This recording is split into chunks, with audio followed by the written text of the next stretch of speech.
So I did say last night it was a possibility if something happened, if things got a little crazy, maybe we'd reconvene the podcast between now and next week, and maybe we touch on some of the things from you know what we were intending to do last night. But then I did it again. I made a ridiculous trade, and it's going to be processed soon. But everyone knows who's it for, and it's the ninth or 10th or 15th time he's moved this off season, and you all love it. But I'm so happy to have Brock home with me. But enough burying the lead. Let's get into the stuff you guys care about. We've got Panthers, we've got Eagles, and we're ready to talk camp. Guys, where have you been all my life? Uh, just waiting to talk camp. Except for yesterday, I guess none of us were around. Well, it happens to the best of us. But, anyways, we may or may not touch on pending trade discussions, ideas, or otherwise. But we're going to start with what everyone's really interested in: what's going on in all these camps, and who do we have eyes on, and who are we still, you know, waiting for some news on. So we were talking a little bit pre-pod.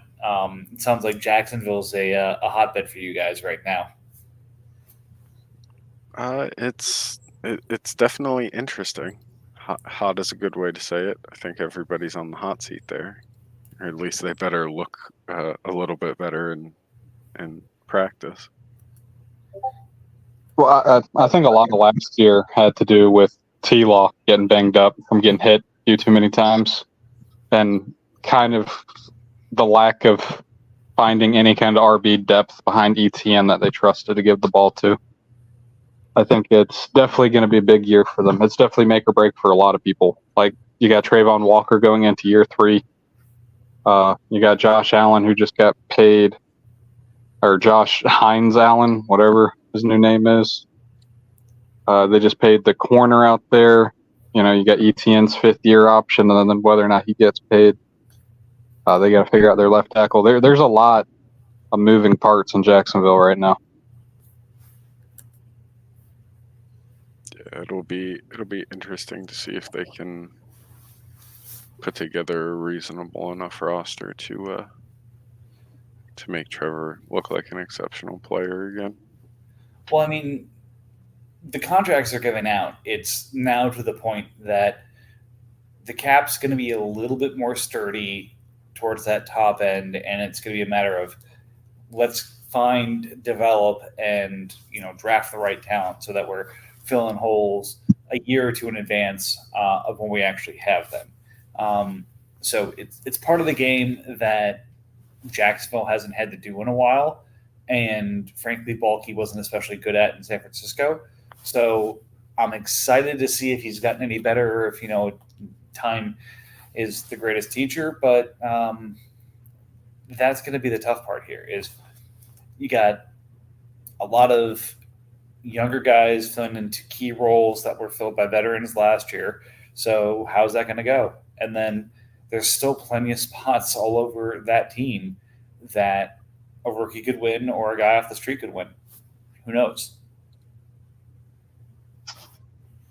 They've done a great job of making sure their interior offensive line is good. It's probably arguably the best guard and center combo in the league.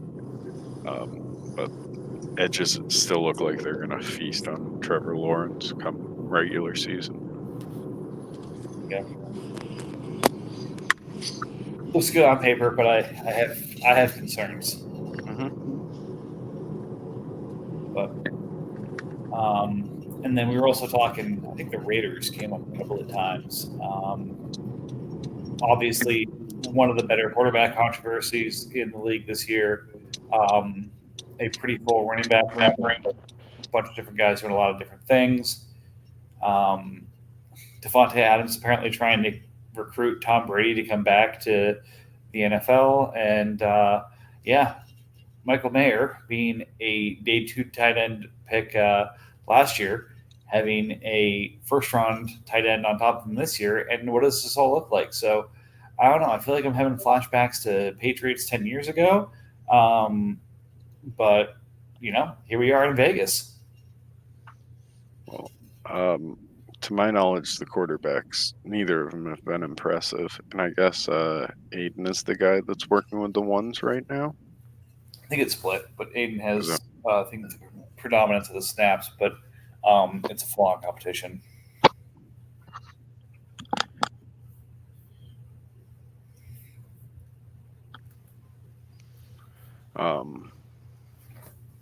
Cool. So No, no one wants to talk about the Raiders. I mean, the running backs, we know all of them are going to be used, at least the top three. To my knowledge, like I had said, is apparently Madison ran the majority of the time of the ones today. But there are about 1 million different video tweets of Zamir, so I'd imagine he's getting some amount of hype. And then, Mike, you mentioned that Lob is going to be worked in as a passing downs guy, or at least that's the expectation. It seems like it. Again, like I said, it feels like the Patriots many, many, many years ago. Like the Tom Brady when he had to get replaced by Matt Castle years, where they're like, okay, let's make sure we've got guys who work this system. But it was like we're gonna have a pounder back, we're gonna have a pass catching back, and we're gonna have a guy who can do both. And that third guy is gonna be able to contribute on special teams. And then it was all right. We're gonna have an outside, win the jump ball guy, and if we can overpay for that, that's going to be where we overspend. We're going to have the slot crazy routes guy, and then we're going to have utility guys behind that, and then we're going to have 2 really good tight ends. And it's kind of like, wait, are you sure Josh McDaniels is still not the coach of this team? Because that's almost exactly what they put together here. So either, Davis has gone senile and he's convinced this is the model, or we've got the greatest blast in the past I've ever seen in my life, and I am here for it. Well, the biggest news to me was Michael Gallup straight up just up and retired instead of going to camp. So to me, that just signals that the 3 receivers at the top of that depth chart are the guys that are going to be the dominant snaps. I think we already knew that with Devontae, and we already knew that with Myers. But now Trey Tucker is easily going to be the third in snaps there, unless there's a trade for a veteran presence, in my opinion. Yeah, I've seen a lot more of Trey Tucker in my feed the past few days than I expected. Yeah, because I kind of assumed with Gallup going in there, that if he could return somewhat more to form, because he definitely had some rough weeks in Dallas, but he also had some good weeks. He was very inconsistent. If he could return somewhat to form, I felt he had the ability to push and challenge and get some of those shares of snaps. But at this point, I don't really have any faith in anyone on that roster behind those top 3 guys to be playing a significant amount of snaps. I am so in on the Raiders this year. I am here to be so completely wrong. Like, again, I'm excited for the point where we are in week 11 and the Raiders are 1-9. But I just get the vibe from them that somehow they're going to win the AFC West this year. Yeah, I think they're the one team, like I said, though. Like, I could see them trading for veteran receiver. I don't think it's going to be Ayuk. I think he's just going to have to suck it up, ride it out. I don't see Denver trading in division for trading away Sutton. I don't know who it is, but it'd be very interesting to see them. No, who they trade for? It's going to be It's going to be Jerry Jones freaking out about everything that's happening in San Francisco and saying, "Shit, I've got 2 guys who want to be the highest paid non-quarterback in the league, and I have a quarterback I got to pay like this. Just like San Francisco's got this, I got to get rid of something." And he turns around and he trades Micah Parsons to Las Vegas.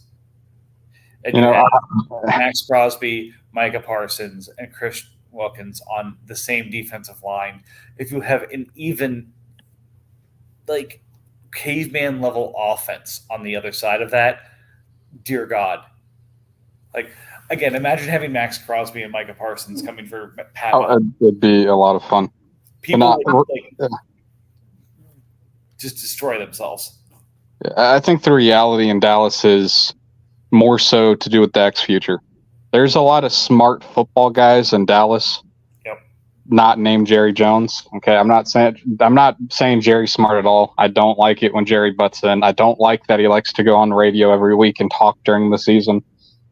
I like him a lot better when he's just the senile, smiling old man who gives money to his the charity his wife is up in the top end, the Salvation Army. But I really believe Dallas is using this as a ride-out year for McCarthy, and it really sounds like there's been a lot of issues between Jones and McCarthy not getting along.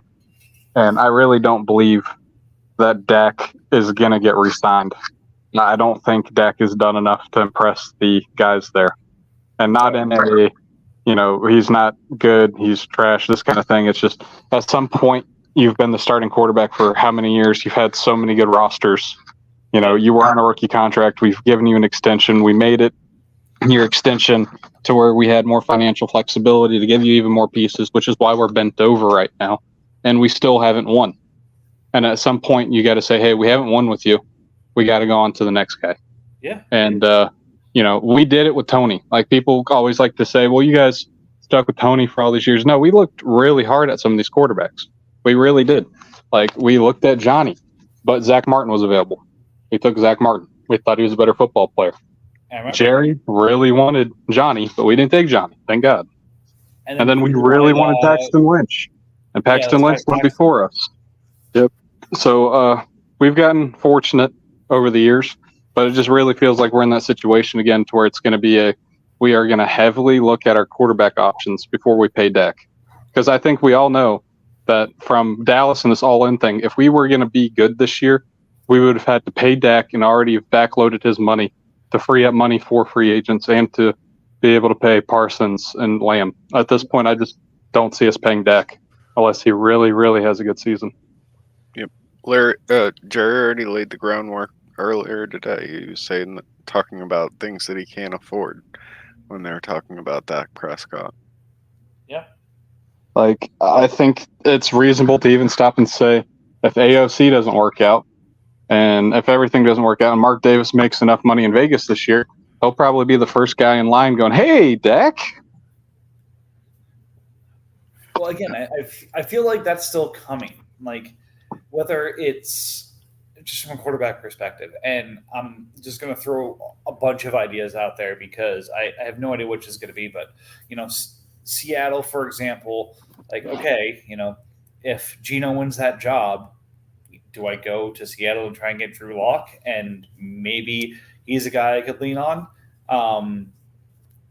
If I wanted to move Dak, it's his last year. I mean, I'd kind of like to keep him to go all in, but at the same time, it's a expiring asset that if I could move right now, maybe I do that. And I either go sign a guy or I trade for one of these guys, or whoever loses the quarterback battle, bring that guy in. Like, there's a lot of interesting things to do here. And as much as people, and myself included, hate on Jerry, I feel like every once in a while he goes and says, okay, let's look at what the other leagues are doing and do that. Like, he in the 90s kind of was the super teams are the thing. Let me do that. And we may only win a couple, but we're going to win the ones we're going to win. And, I feel like he could kind of look around and say, what can I be doing here? This is not the situation I want to be in. Let's look at the NBA when you have a team that has bigs and guards and not the, 3-and-D wings. What do they do? And then copy that in Dallas. Like, I feel like that's something he's done well in the past. Yeah. No, and, the one last thing before we get off the point is just in our league specifically, the Bills happen stone Dak. I know there's a history of him loving him, never want to get rid of him, this, that, and the other. He was his guy. His team to me is in that semi kind of rebuild. Yep. And he, to me, is a perfect team to break down Dak in his perceived current season, fantasy dynasty asset value, and go get himself a younger quarterback and something else to help him rebuild. To go gamble and do something like that. Because if he gets to the point to where Dak doesn't stay in Dallas, he goes to the Raiders, we're going to see that contract, and most people are going to see that contract as probably Dak's the last. And they're going to want to watch Dak play before they trade for him.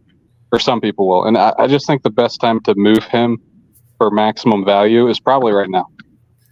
You remember that point in Seattle about 5 to 8 years ago with Russell Wilson where everyone was just screaming, the Seahawks just need to let Russ cook. That's where we're at with Dak right now. We are here. If you're going to learn from that, apply it to this. But again, we'll see what happens. But all right, so that's the Raiders. That's the Cowboys. A couple of folk kind of being injured, but these are like kind of third round rookies and secondary pieces, except for Minnesota, who might be starting me at corner by week 3. Injuries don't seem to have been so bad so far. Yeah, let's all knock on some wood because we all enjoy watching our game we love so much when everyone's able to play. There's no fun having to sit through these Jets primetime games watching Zach Milson start. So, oh man, hey, he was hitting Zach. He was hitting what's his name, Garrett Wilson a couple of times today, and everyone kind of lost their minds. I will say I watched it, and I'm just glad to see that the arm strength's still there. Like, I know there's going to be some issue with mobility, maybe some tightness, this, that, and the other. It is nice to see Rodgers chucking bombs because that Jets team is good. And if they can get above average quarterback play, they're going to push for a playoff spot. So it's going to be fun because I think it's the Jets' longest drought in franchise history right now for being in the playoffs, or close to. It's been a long time for them. I gotta say, I forget I was talking to one of my friends this weekend, and they were besides themselves thinking, who would pay up for Breece Hall? Like he's the number one running back. Like, there's no way he's going to be the top running back this year. It's like, wait a second, what world are you living in? Like, do you remember the last time Aaron Rodgers was a quarterback? It was a 60-40 run to pass offense. Like, he tried to throw the ball 25 to 30 times a game or less. Like, that's the offense Aaron Rodgers wants to run. And you're thinking that somehow Breece isn't going to be that piece in there? Like, it was one of those where you see a conversation starting, you see a debate starting, and you think, you know what? You were just too dumb to start with. I can't even align with you to start, so there's no point in having the conversation. Yeah, I think the only negative on Breece at all is really, if you go and watch just the red zone snaps from last year, he's maybe not the most efficient runner of the ball in the red zone. But some of that is also the Jets O-line was bad enough that they felt that they need to replace 4 starters. So it's kind of we'll wait and see. But they did also draft a bigger back. So yeah, that's essentially the only concern I could see on his valuation at all. And it should not be enough to scare you away from him being in the conversation for RB1. I'm not going to say he's got to be the RB1 because no one to me is ever really that safe, but he's definitely in the conversation. Is Abanikanda a cut candidate then? Yeah. It's going to be interesting because they just keep loading up on running backs. And, he was, a second-round pick in our league, and looks like he might not stick at all.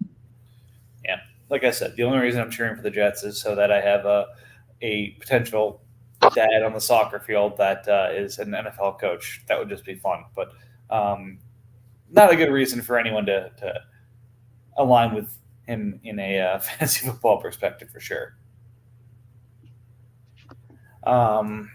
Let's see. Let's go move towards, I guess, the NFC here. Of course, everyone's losing their mind about the Caleb Williams scramble and putting it on Keenan Allen. So everyone's feeling okay now. People weren't quite sure if these quarterbacks were going to do it, and they're putting it on them. Caleb's a stud.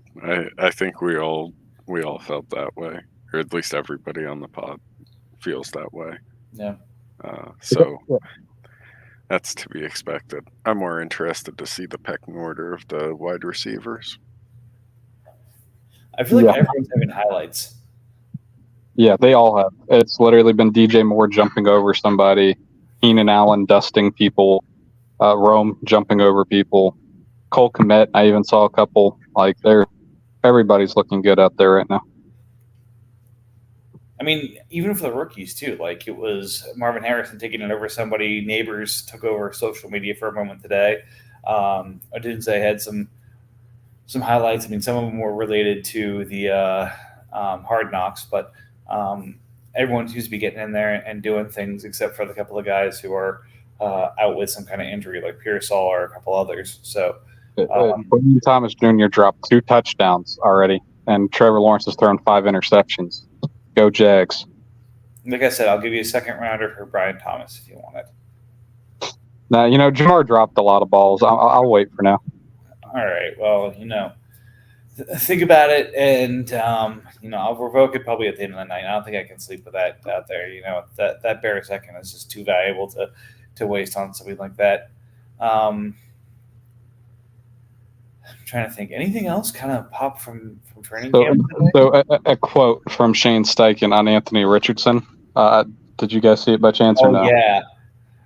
We don't want to have Steph Curry not take threes. Of course, Anthony Richardson's going to run. Give me Joe Flacco stock. Give me the under on all Anthony Richardson points this year. It's, I got to see it. He couldn't finish a game last year. He couldn't finish 3 of his 5 games last year. And now we're going to just, okay, yeah, let him loose, let him run, let's go. Like, and he runs very recklessly. Yeah. Like, I'm hoping that they're taking extra sliding practices. They're working on stuff with him. But with the quarterback that already wasn't polished at the ability to throw the ball, to then have a shoulder issue and miss a whole season, to then come back, and the thing we're hearing about is his running ability is so good. I'm very concerned about his longevity and his actual ability, because you have to have time to develop. You have to play more games. They didn't play a lot at Florida, and if they're going to run him and he gets hurt, it's going to be one of those Trey Lance situations where if he gets hurt again, if they have no one else to turn to, their pick isn't good enough, and they probably aren't drafting another guy. And maybe he'll get a 3rd year, but he's going to be running out of time quick if he gets hurt again. And playing him in that rough physical style is just asking for it if he won't protect himself. Well, as someone who's only about to have one quarterback in his roster, I will be checking in on Joe Flacco because I think there is not even a non-zero, like a greater than 30% chance he starts over half the games for Indianapolis this season. Like, just no joke. Well, the thing that's crazy to me too is he went on the Pat McAfee show about a month ago, and he was talking to the guys, and he said something like, I think he said he was around 260 to 270 currently. What? Yeah, like he still looks ripped and jacked and everything, but I don't see how playing at that weight with that. I'm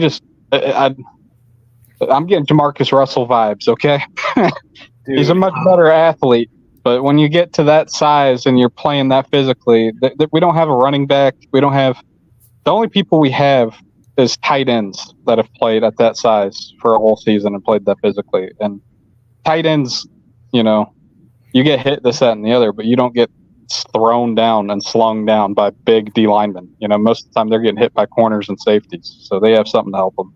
So let me confirm, when you're saying 260, 270, are you talking about AR-15 or are you talking about Flacco? AR-15 is in that way. Okay, because I was losing my mind over here about a juiced out Flacco, and I would be 150% here for it. Yeah, I mean, that's what Cam Newton was at back when he was doing this, right? I feel Cam was like in the 250s. Like he might have touched 260 for a minute, but man, Cam's body just looked better, and he did a better job protecting himself. Like he slid. He only initiated contact, went for contact when it was those, hey, it's a playoff game, or we need this for the division, or hey, it's 4th and inches, or it's goal line. Like AR was trying to run over people in preseason games last year. Like, what's the point of running over somebody in the preseason? Get your ass down. Yeah, no, I'm not going to run over a linebacker with this. I'm not going to, screw around with a defensive lineman. I'll go head to head and try and run over a corner or someone like that. But if you're over 180 pounds, we're playing for the next play here. Yeah. But let's see, and then trying to think of other big news. Jalen Hurts and his first day at camp. Apparently, a lot of the early install from Kellen Moore is just checkdowns. He wants them to just work pretty much strictly on checkdowns. So if you watched or wanted anything exciting out of Eagles camp, you saw checkdowns all day, teaching Hurts the checkdown system. So I'm intrigued but terrified of that if I'm a Hurts owner, because the checkdowns happen if I'm not going to take off and run. So the rushing is a big part of what I'm doing.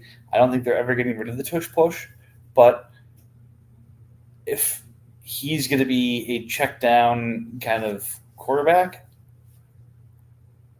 I might run the other direction. Yeah, the other concern to me just becomes, I've watched a lot of Kellen Moore, and every quarterback that Moore has been the OC of has thrown 10 plus interceptions, and I think Hurts is going to throw 10 plus this year. And I don't know, man. The Eagles to me are in a really weird spot. Either things can come together and look good, or things are really, really going to implode this year. It's going to be really interesting to watch.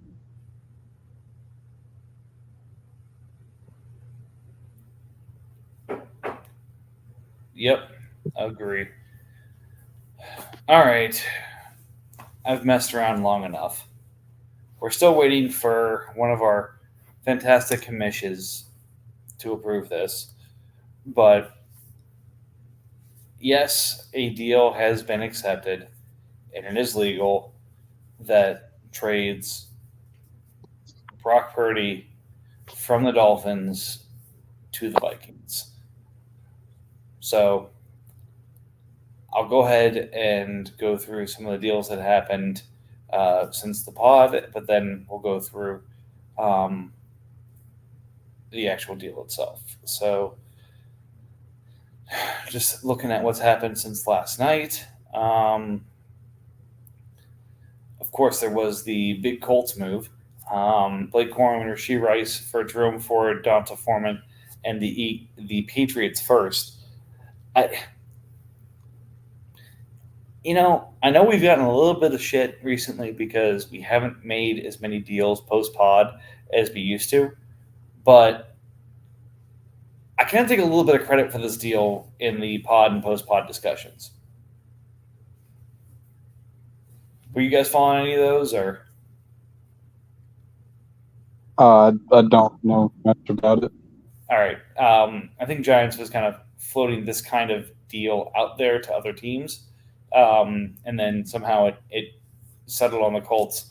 And we had a good discussion about that Pat's first this year and where that sits. And I think, Giants got great value for it. Like Rashee Rice got bought for around the 108.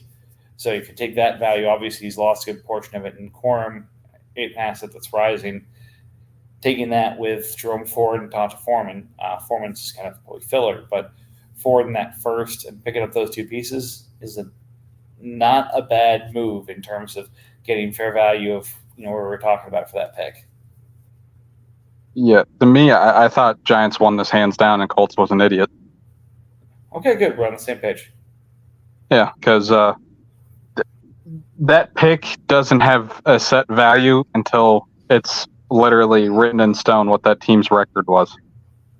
Like, I don't believe the Pats will be good this year. I don't think the Pats will be good next year. And honestly, if we had betting on it for 10 years out, I still wouldn't think he'd be good because he has more fun than actually cares about winning in this league. And that's fine.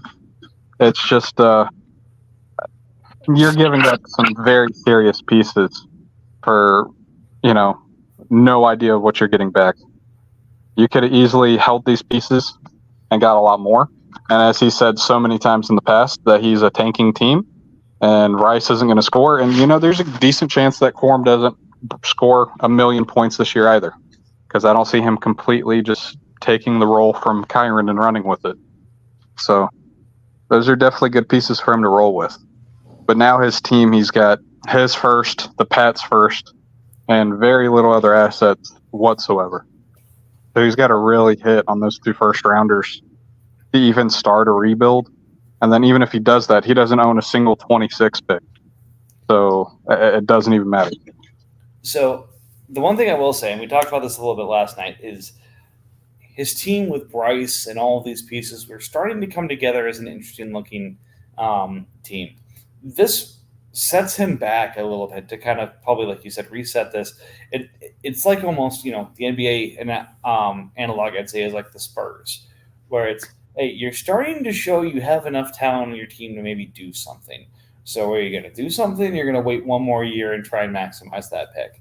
And this is like the equivalent of taking a couple of the starters off that team to give yourself one more year of being bad, get one more set of good rookies, and then you start making the push in. And I feel like that's what he did here is, I like the players he gave up. I agree the value of those right now is probably above what he got back. But you take what he got back, you take what he gets for Ford when he flips him, you take the decrease in probably 4 to 6 picks in his pick because of this. I don't like it, but I don't hate it. I get it. Well, the Saints owns his 26 first-rounder, and I think he got more value out of it than the Colts did. Well, and I will say this, that, Colts has done a great job of taking, 2 or 3 premium items and then breaking them down.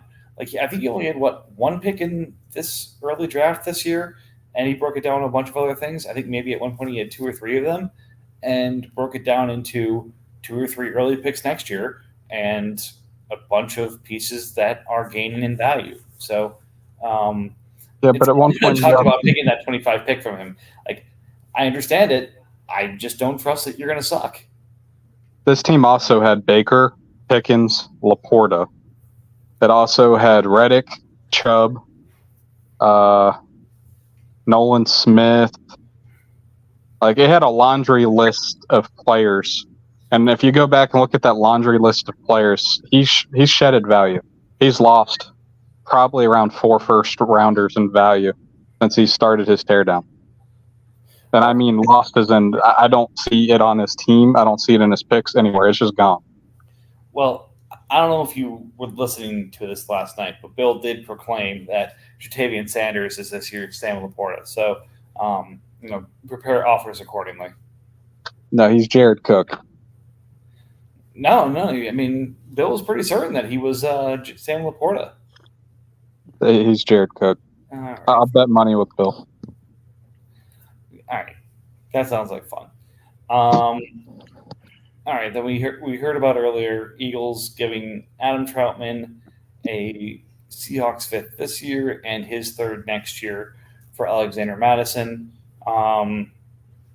This is exactly what RJ said he was going to do. He was going to go buy a running back for cheap with a couple of sort of smaller pieces and go get those guys that are going to put up – like Madison will put up 120 points this year.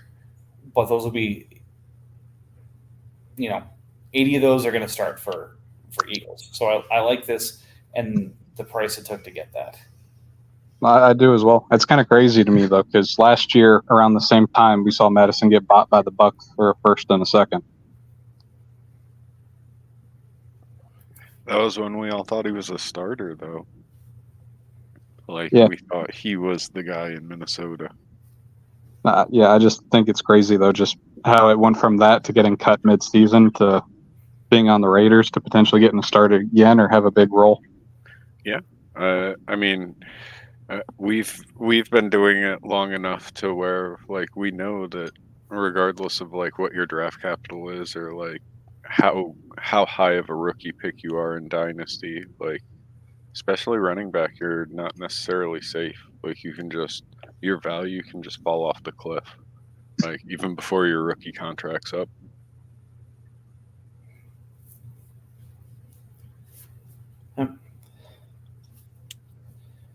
All right, and then the reason for the emergency pod, and again, this has not been processed by the commissions yet, but I think it's a little bit because it's a Thursday and Jeremy wants to avoid things like this, and even if it wasn't a Thursday, Jeremy wants to avoid things like this.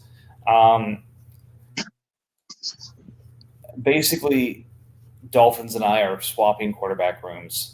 So Sam Darnold, Michael Penix, and Sam Rattler for Joe Milton, Brock Purdy, and Dorian Thompson-Robinson.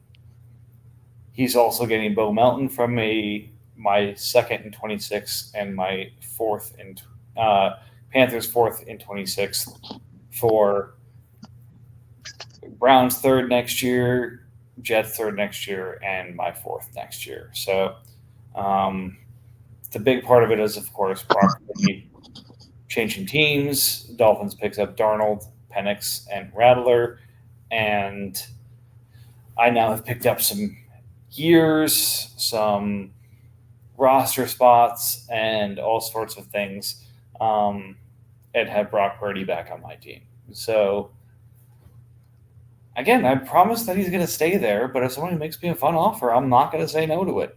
But I think there's only about 2 teams that can do that, so I think Purdy's probably staying put. At least for this season. I'll be rooting for a Pro Bowl season. It's going to be fantastic. I'm so boy. excited for this. It's a good trade. Like you didn't give up anything too ridiculous to get Purdy, and like at his cost right now, you can't really give up like anything substantial.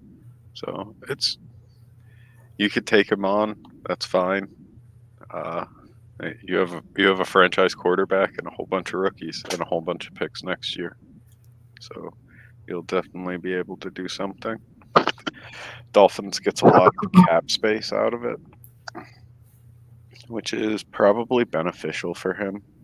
I don't see him doing anything like competitively. So to be able to be a place that can take cap dumps is probably a good spot for him. He can accumulate more picks, probably picks in 2026. Mm-hmm. And he quietly moved a couple of picks from 25 to 26 in this deal. So, again, makes a lot of sense, and it is just the height of stupidity, and that's why we're here for it. Well, it also helps because he has a much higher chance of being a Pro Bowler in the AFC than the NFC in our league. I would agree. So we'll see what trouble I've gotten myself into this year. So now I just have to make sure I literally have no other points so that it's basically the Brock Purdy show and nothing else. Or maybe if I'm going to really take a run at RJ's record, I probably have to move him again. That would be hilarious. We can find a team that could probably do it. Hey, Jeremy, can you get in here and process this trade so I can flip Brock Purdy in this contract? I think that's what the people want to see, and that's what we need to give the people. So give the people what they want with more trades and more ridiculous things like this.